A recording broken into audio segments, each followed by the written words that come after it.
近日二手交投逐漸回升，中原地產葵涌高級資深分區營業經理許偉業表示，葵芳各三座低層 F 室，實用面積約454方尺，兩房間隔。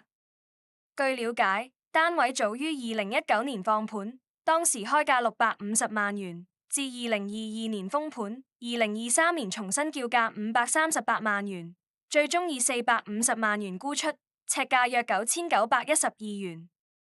與當初叫價相比大劈200萬元或約30.8%，若與2年前放盤價計，則減價88萬元或約16.4%。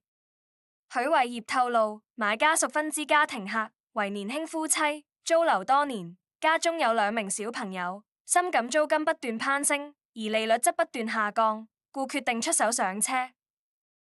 由於資金有限，但又想交通方便，一直留意開新葵芳花園，之後再睇葵芳閣，僅得2個放盤。觀望期間有一伙經已售出，眼見別無選擇，縱使上址裝修普通，但價錢合理，得知原業主底價460萬元，大膽還價438萬元，最後雙方各自讓步，以450萬元成交。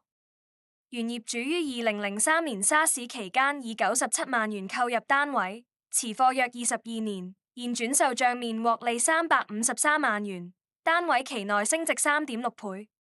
資料顯示，葵芳閣位於下葵涌葵二路15號，鄰近港鐵葵芳站，1984年入伙，共有3座，提供592伙。